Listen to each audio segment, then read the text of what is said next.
Thank you very much, Dr. Asong. Thank you for, holding the ropes of the conference so well up to this extent.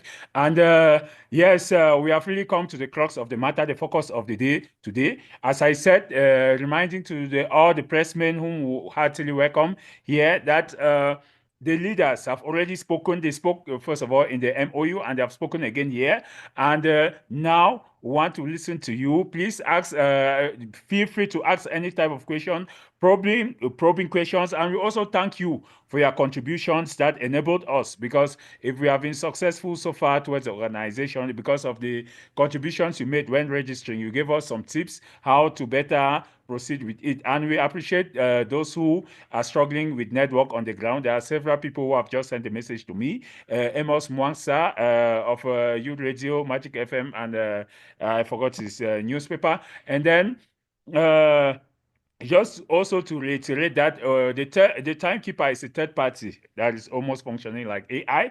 So allow you to ask your questions. We have 2 minutes. So it's better we ask very clear-cut questions that are precise and concise. And very importantly, when you take the floor, please introduce yourself again, your media house, and then ask your question. And please also do not forget to name to a particular leader. Please say my question is to this leader or that other leader or their representative. And if you are not asking to any specific person, also be clear and say, okay, my question, let anybody answer. Thank you. Over. A few quick questions. I first want to find out, how do you plan to address the concerns of we may call factions that may not be represented in this coalition? Secondly, what role do you foresee for international stakeholders in supporting your action through this, this joint approach? And lastly, how will you ensure the voices of grassroots communities, that the voices of grassroots communities are included in your decision-making process moving forward? Thank you very much. I've thrown it to the caucus, but I would like Mr. Milan Atam to tackle any of the questions, please. Thank you. All right, thank you. Comrade Milan and any other member of the caucus.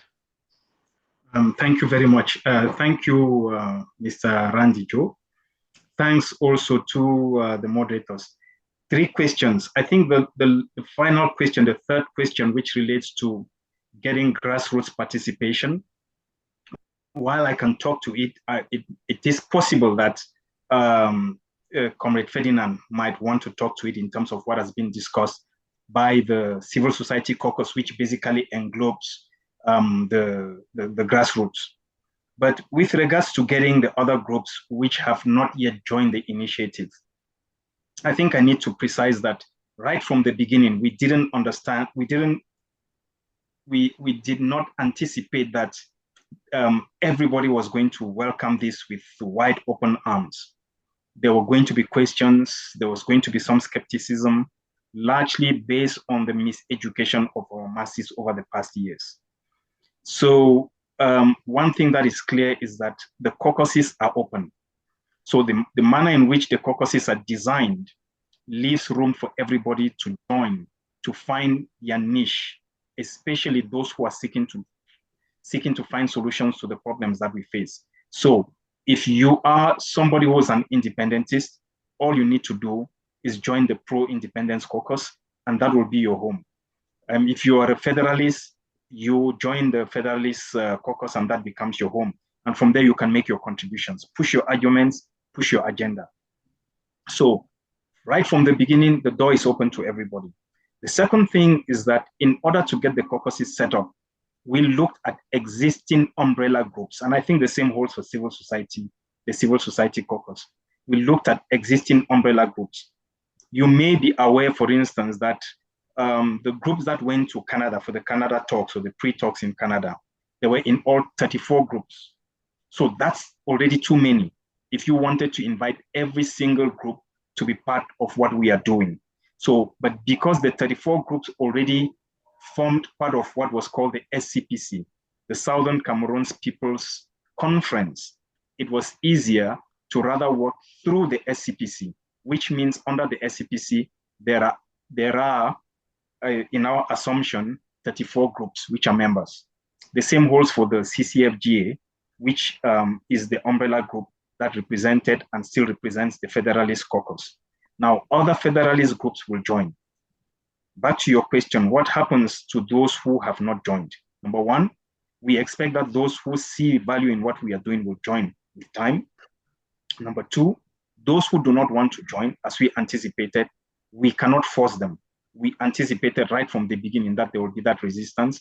When they are ready, they will join. One thing is clear, is that over the past 3, 4, 5 years, there has really been nothing happening. It's just been stagnation, and we've been in a state of inertia. So what we are doing is basically building momentum on a coalition of the willing moving forward. The train is moving, it has to move. Now, with regards to your second question, I think your second question was with regards to international community. The international community. Thank you very much. In fact, what we are doing is in response to the expectation of the international community.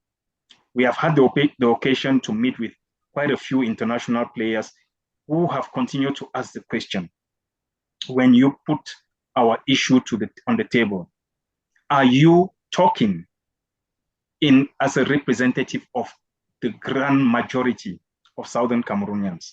And it's been difficult as a pro-independent or an independentist to say, yes, I speak on behalf of everybody. So we know that the international community is waiting with open arms for us. They have been waiting, they've been craving for some form of leadership to step forward.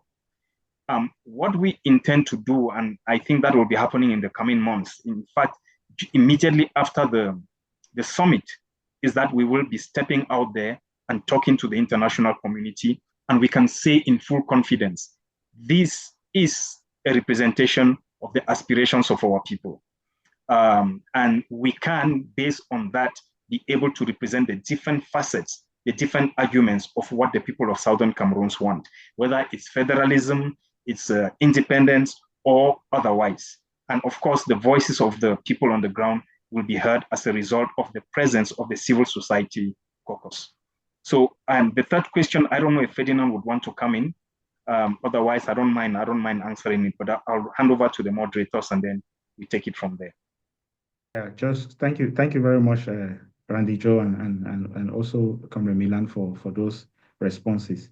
Just before I talk about the civil society perspective there, first it's important to really note the fact that these caucuses are built on ideological lines rather than trying to look at supporting, this person or that person, this group or that group. Ideology is very, very important. So many things are thriving on ideology, and so it's important to look at. So when it comes to representation, that delineation in terms of ideological lines really calls for everybody to be able to get represented. And if they look at it and they actually buy the fact that yes, we're dealing with these ideologies, and the invitation to join was not sent to specific groups, it was sent to everybody. And so therefore, everybody, it's open to everybody. And as long as they feel the pressure and the need, they're able to join, the arms are open. That's the spirit of the work that we're doing. So clearly, it's not against any group at all. It doesn't matter which group it is. It is not against any group. It is rather for everybody, and it's open to everybody. Now, civil society voices are absolutely really very represented, Randy. First, there are several very credible studies that have been done right within the population that go inside into the minds of the people and the perspectives of the people on the ground that really tell what they see, what they hear, what they feel, what they understand, and what their needs, their aspirations, and priorities are. And so because of the engagement in the civic space by civil society, we're able to have these kinds of information that inform our contributions on behalf of the voices of the masses. And therefore, that is just, there's so much of the kind of evidence of information that we're able to bring on board on the tables of discussion that make this ideology not just to be in the air. There is a lot of practicality on it because it truly responds to the needs and challenges of the people on the ground. I'll speak to the one on the international community by quoting straight from one of the key perceptions about the international community by the people on the ground. So there's this study that was done in 2023 that asked the over 800 people, particularly youths from the Northwest and Southwest region, what they think about the international community and this conflict. And over 60% indicated that they feel it is not an internal affair. It is an affair that concerns the international community. So when you ask about the role of the international community, first and foremost, we have to establish the fact that the international community truly has a role, not just because what is happening does affect the international community, but because you realize that the nature of the conflict itself is rooted in the necessity for the international community to be greatly involved. And therefore, there is really no harm in pushing for the involvement of international community in specific ways, especially as Comrade Milan has indicated that we're advocating for. So it is the international community's responsibility to respond in the first place. We're not essentially coming from a perspective of begging the international community to respond. It is their responsibility to respond. And it is also our responsibility to make sure that we call on the international community to take their responsibility to respond to the conflict. I'll end it here. Thank you very much. Gideon, you wanted to take, maybe we'll give you 2 minutes. Right, no problem. Thank you very much. I think I want to thank the two previous speakers who responded to Randy Josa's questions. I don't want to talk on the other part of the questions that he asked because I think they have really dealt with those questions really good. The area I want to focus on, make a little bit of comment, is the last part of his question that dealt with the role of the international community, what role it can play, The international community must, for us as a pro-independent caucus, I believe the international community must stop prioritizing political convenience over human lives, like we've seen happen with our case. Southern Cameroonians are being slaughtered, I think, displaced, silenced, yet the world just remains largely silent. We believe this is unacceptable. The United Nations bears direct responsibility for the mess we are in today. They organize a flawed plebiscite, ignores our rights, and then abandon us. Now, they must correct the mistake by facilitating a genuine resolution that acknowledges our right to full independence. Countries that claim to support democracy, human rights, especially in the West, must stop enabling Cameroon's dictatorship, and France, in particular, must be held accountable for supplying arms and political cover to a regime, that is committing atrocities against our own people. We are calling for diplomatic intervention, targeted sanctions against Cameroon's leaders, and international international recognition of our rights to self-determination. I believe the world must not wait for another genocide, like we are seeing it, to continue on the people of Southern Cameroon. I think that's a point I wanted to make with respect to that question related to the international community. Thank you. Thank you very much, Gideon. Now let's hand over the floor to Mr. Michael. Over to you, Mr. Michael Taki. Thank you. Thanks a lot, Ferdinand. Yes, I think thanks a lot, Randy, for your question. I would have loved to attempt the three parts of your question. I will start with the local community. And first of all, I want to state that the federalists, we think the problems in Cameroon are best or will be best resolved nationally. We think it is an internal problem, regardless of some of a lot of misinformation that is happening right now, and that has been happening since 2016, 17, and so forth. So it's a very challenging situation, but we think the problems we have in Cameroon are best resolved nationally or internally. Of course, there is no doubt that the international community has a part to play, and this should be diplomatic, not, I would say, otherwise.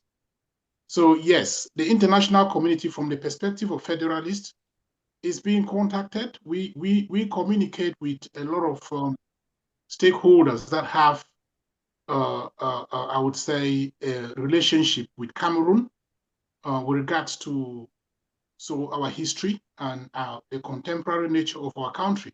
So that's what we believe as federalists, that this issue is more of an internal problem, and that can be resolved by Cameroonians with, of course, the international community's help. When you talk about our local community, I think the federalists, we work on the ground. We believe that the situation in Cameroon can be resolved via political processes, of which this particular year is a very busy one for us. We are engaged in the electoral processes, especially at the moment. The electoral register campaign is going on, which we sponsor as federalists. We sponsor part of it.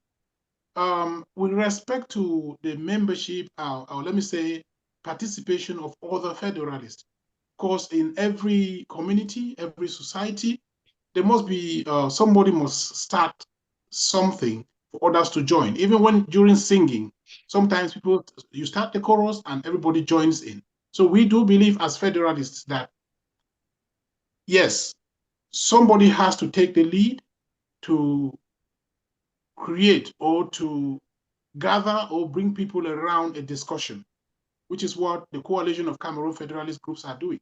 We started this process, as you can hear, we are called a coalition. We started since about 2021 that we came up with a very powerful constitution. And before then, we had put together various, I would say, groups that believe in federalism as a solution to the problem in Cameroon, as well as individuals. So we are pretty much, CCFJ is pretty much at the forefront, but at the same time, so like I said, I'm just running up. Yeah, so we have other groups or individuals joining us as we go along. And as I said, somebody has to start from somewhere. Thank you. At this moment in time, please, my colleague, Babila Jonathan of Equinox TV, it's your turn to speak. Thank you very much. I hope everyone is getting me. I think this is very, very good initiative.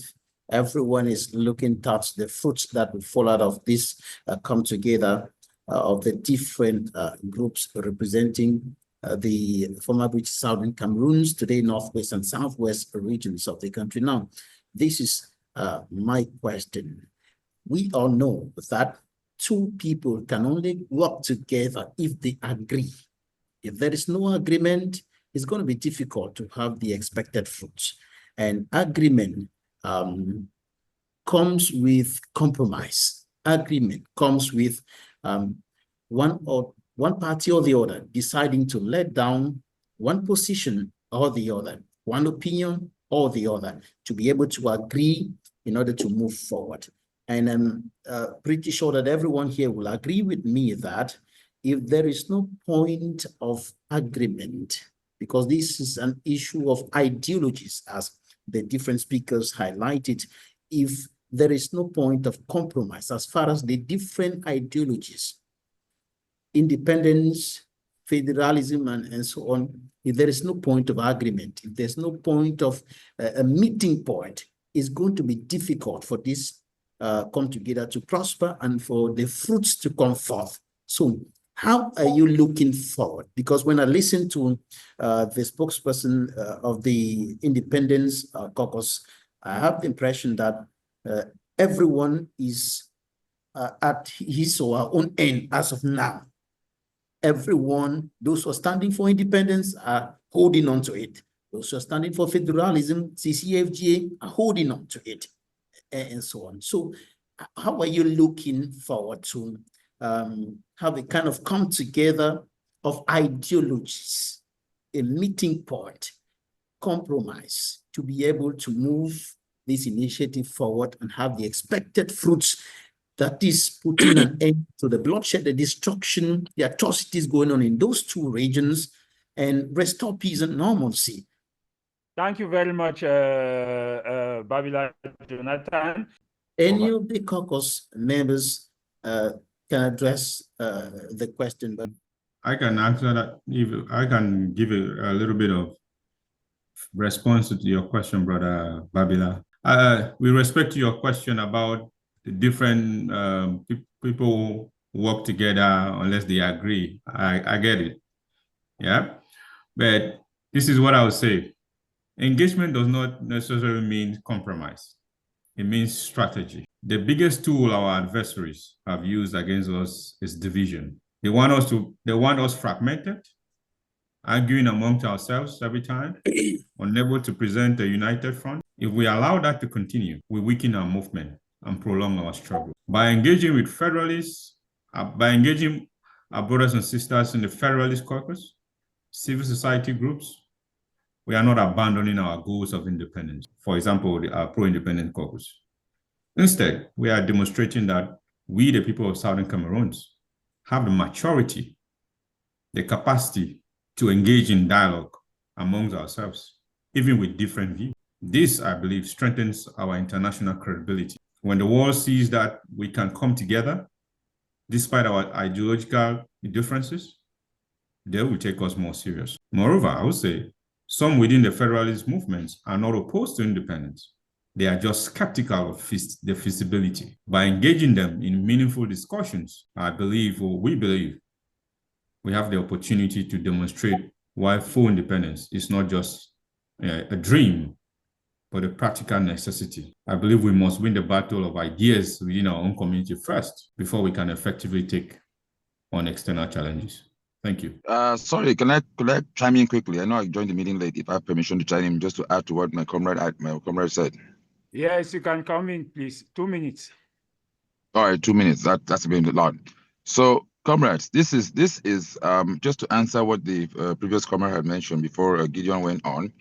There is one fundamental thing that each and every Southern Cameroonian does want that we can agree on, and I think that's the purpose of this conference, is to seek what it is that we can agree on and how can we support each other to make those agreements achievable. The one thing that each and every Southern Cameroonian does agree on right now is the fact that we want our freedom. We want to be free.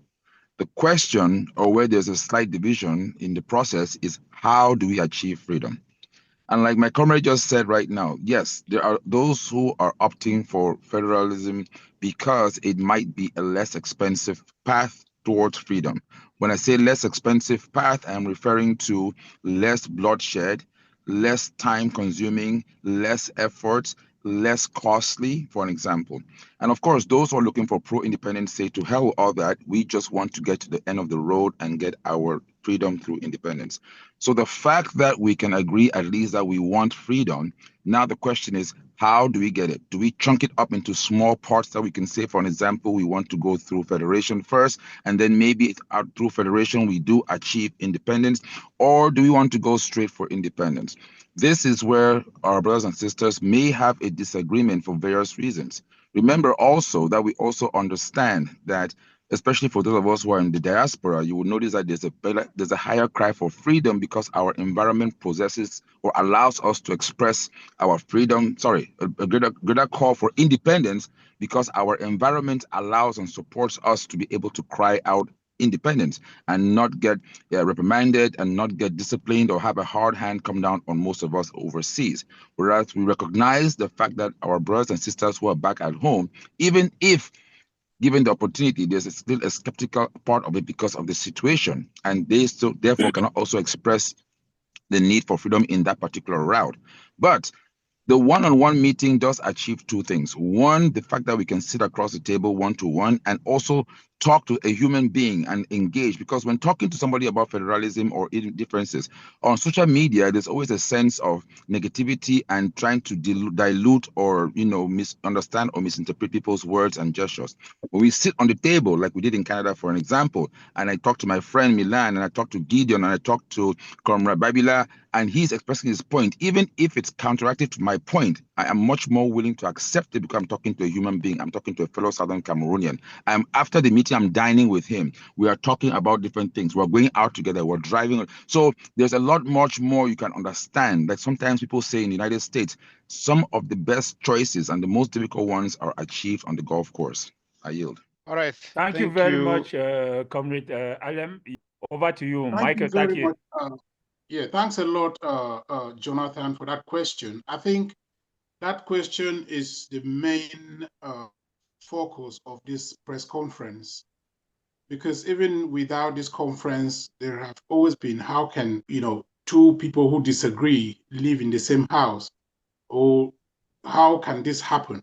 So your question is about what is who willing to give in order to make room for the other.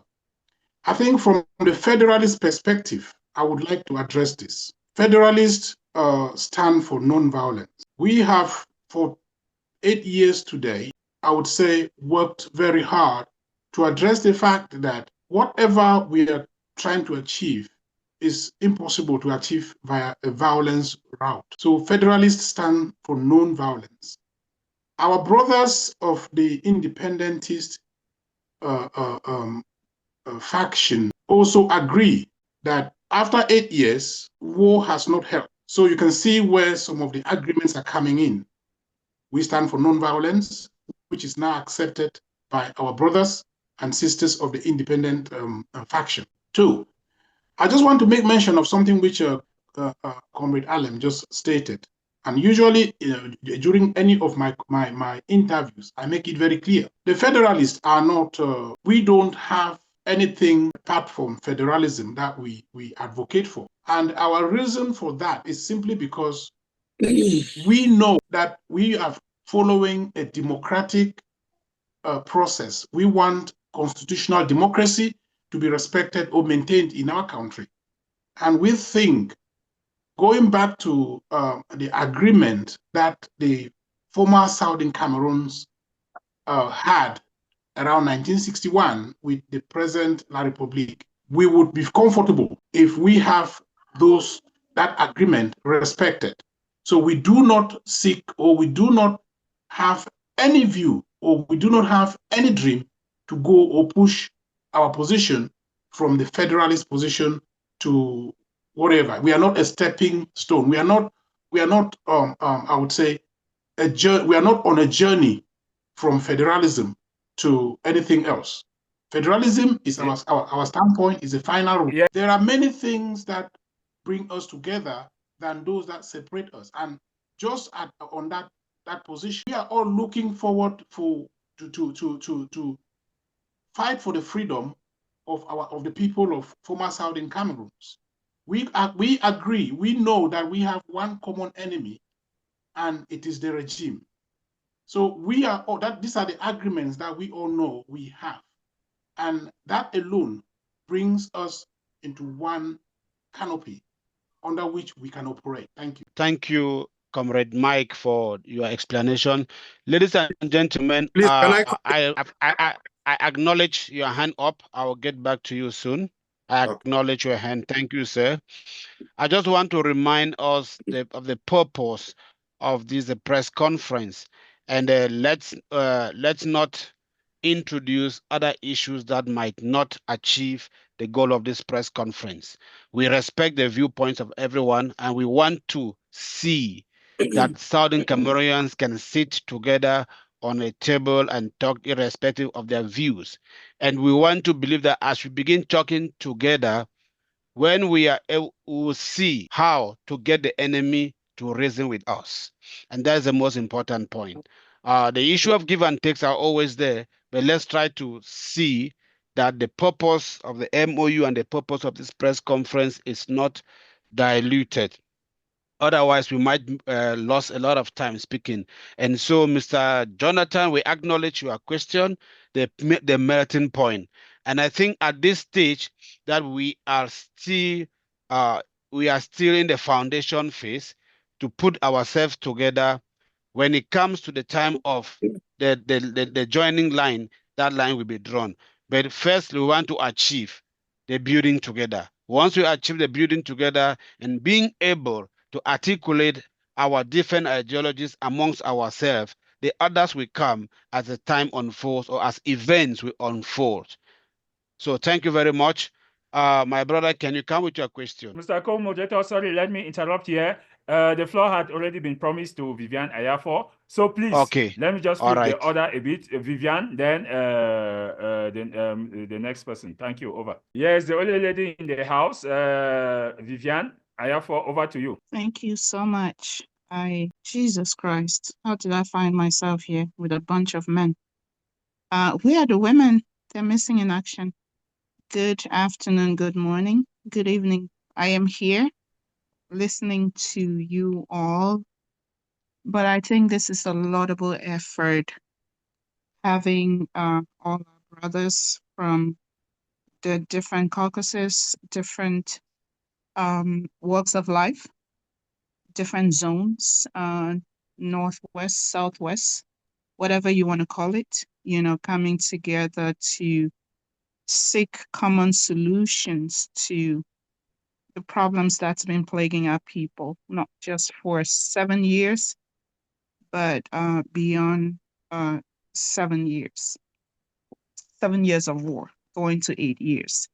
So I'm going to start with kind of just redressing something Mr. Michael said about this issue being a national issue and not an international issue. I completely respect your view, Mr. Michael, but I really, to an extent, I disagree with you because I think this problem had attempted, to the best of my knowledge, I know for several years, different Anglophone, I'll call it representatives, tried to reach out to the central government to redress some of the issues that sparked the war in 2016. At that point, it was a national issue. When it went beyond 2016 and exploded into a war, or whatever we might want to call it, conflict, I think it went beyond a national issue. Now, in order for this issue to be resolved, it takes more hands on the national issue and supervisory eyes on the international issue. Because as we all know it, Cameroon is like Russia. They say one thing today, the next day, it completely changes. And so it needs someone's eyes on it. Unfortunately, we're still depending on the same people that placed us here, right? The international body, the same people who, committed all sorts of crimes against us as Black people. We still turn around and we're depending on them, on financing our projects, on resolving our conflicts, on treating us like human beings when they've never treated us or seen us as human beings. Secondly, talking about Mr. Jonathan's question, Mr. Babila's question. By the way, Mr. Babila, I watch you a lot, and you do a great job as a journalist. Thank you so much for highlighting some of the plight that is really some of the things that are really plaguing our people back there. I really appreciate you all doing the work that you do as journalists. Your lives are on the line. Thank you so much. In regards to your question, I think we're kind of trying to go to step 2 or step 3 without reaching step 1. At this point, we haven't even reached confidence building level yet. We are still trying to find a spot where we can land as a people, because as different caucuses, There are lots of things we are not going to agree on. There are lots, so many things.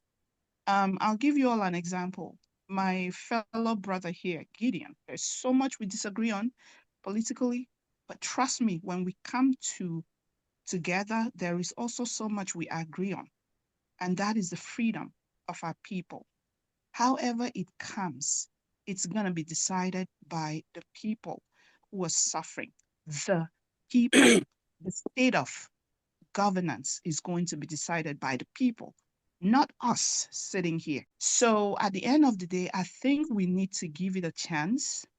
We need to keep an open mind towards the upcoming conference. That conference might not necessarily attain something, but it will attain a very important step that has hardly been reached, right? A people from different caucuses, a people from the Northwest and Southwest coming together, again, to agree on one thing, that our people need freedom. However Yeah, it please, comes, are you whatever landing? form of state it comes in, it is crucially important. Those confidence building measures are extremely, extremely important. Working to trust each other again is extremely important. I will yield for now. Thank you, moderator. Thank you very much, Madam. We appreciate and retain the point that a conference, a leadership summit will be coming up. Yes, so we know that point that you have introduced, and we'll be talking about that later. But let's come back to the questions from the pressmen. We were supposed to take FM Sonui. Sorry, I don't know your name in full. And over to you, Mr. FM Sonui. Thank you very much, moderator. So first of all, I'd like to really say that when journalists ask questions or when they hear about this MOU, one of the interesting mistakes they do is to automatically classify the civil society caucus a little bit aside, because it looks like they feel as if that is less interesting than the other two caucuses. That's the perception that I often have. Because you see reports, sometimes they report and say, oh, the Federalists have come together with the independentists, and you don't even see a mention of the civil society in their reports. I want to immediately sound an alarm on that to say, you have to remember that the real people we're talking about who are concerned here are the people who are not necessarily political.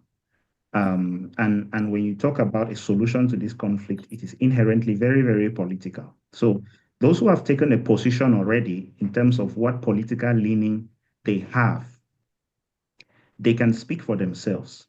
But those who are truly concerned, for whom those who seek political or have political leanings want to use those political leanings to lead, they always have to be given a mandate by those who are seeking to endorse them to have their way with those political leanings. So I want to encourage the journalists, please, when you want to ask questions, think about who really is being, touched, and who probably, in terms of the masses, even really do not have a specific political leaning. And now I'm going to that political aspect because when you think about the politics of a nation and you reflect right back to the 1955s, the former British Southern Cameroon, and you realize the fact that people could still talk to each other despite their different political leanings as one, and were able to leave from Nigeria and were able to come and have from 1954 to 1960 a successful transition and respect each other in that state of mind of their differences of what they wanted as their political outcomes. You have to understand the necessity of our identity in coming together and in recognizing that we are, number one, having more that unites us than what divides us, first in that identity.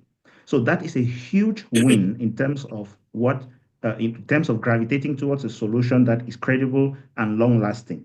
So please note that not that yes, two can come together only if they agree.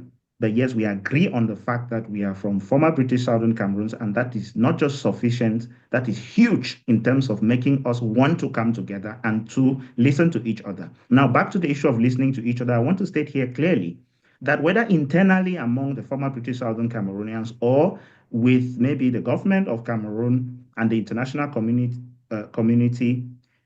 One perception about dialogue is always that it's about who speaks the loudest. Dialogue is not about who speaks the loudest. Dialogue is about who listens the most. Because it's when you listen that you understand the other's perspective. When we listen, and that's the spirit we're building in the MOU and in the alliance, that we should seek to listen to each other. When you listen, you don't only hear what people are saying, you hear what people are not also saying. Because when we try to only speak and not listen, we don't end up dialoguing. And that's a lot of the source of the problems that we have internally and that we cannot even hear each other in terms of the opposing factions, whether internally or the opposing factions with respect to the government. And so the speaking in one voice is based on that identity, and it's also based on the fact that we must model true leadership, which is about practicing ethical principles like being able to truly listen. The last point I'll make is that, and you will see this, of course, Ferdinand has talked about the meeting that is coming up. And one of the key things that hopefully should be standing out in that meeting is the fact that when we come together, Professor Vivian talked about much that still has to be put together. When we come together, there must therefore be some root in that identity that tells us how we should act. And I'm talking about a code of conduct. So people cannot have such different leanings and out of necessity have to work together, establish necessity, and don't have an agreed way to work together. And therefore, a code of conduct is absolutely in line with the perfect objectives of this gathering. And so I would just lastly say this is an opportunity for everybody to jump into the ship and add their energy from whatever ideological angle they come from, so we could resolve this conflict as fast as possible, because we're supposed to have resolved it yesterday, not even tomorrow. Thank you. All right, thank you very much, Comrade, for that explanation. Comrade Ferdinand, please may you proceed with the next media house.